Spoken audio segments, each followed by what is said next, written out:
I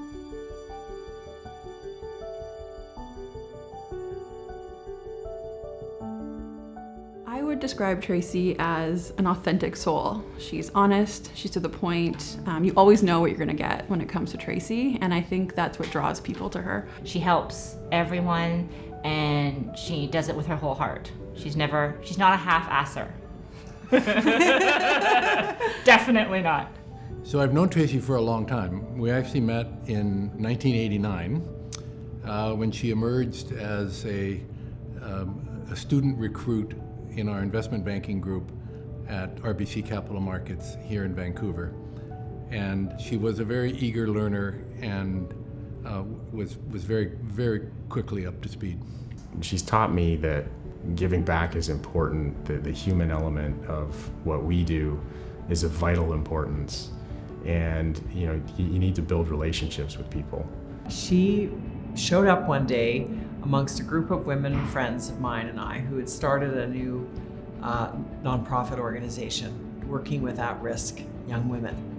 And Tracey simply said, I need to be on your board and you should recruit me. And of course, we were a little taken aback. You're young, what have you done? She says, I will be the best idea you've ever had. Tracey's taught me to be human, to be accepting to other people, non-judgment, non-anything. You just take them for how they are. She told me that being intelligent is a gift that I was given, but being kind to people is a choice that I need to make. And seeing her talking to people make me realize that I can learn how to make a good choice by being kind to people and help people to success.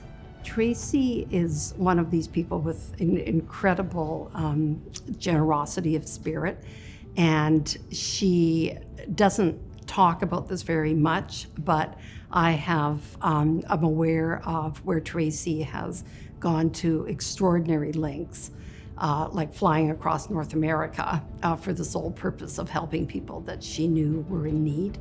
At one point, she took a step back from her very busy career to work in New York with children in a poverty-stricken area. And it was so interesting for me to see her at the beginning of that year and the impact that experience had at the end of that year. I'd say the biggest way she helped me was to come out to my family. She was the first person I came out to, and because she was so accepting, she made me hopeful. She has taught me to be the best that I can be, and I am just very, very, very grateful for her. The people she supports, and I mean emotionally, which I believe, as well as financially, but the emotionally is what counts. Too many people just write a check. Tracey's abiding fidelity is more priceless than the big checks she writes.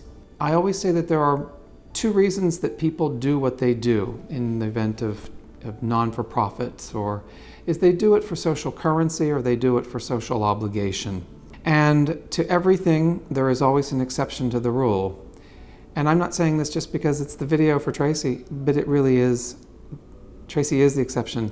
My favorite memory really is how quickly Tracey reinserted herself into the Vancouver community, not only just in business, but in the community itself. She did a lot of work with Central City Mission, and it reminded a lot of us who actually were in Vancouver for a long time that perhaps we were taking our own city for granted.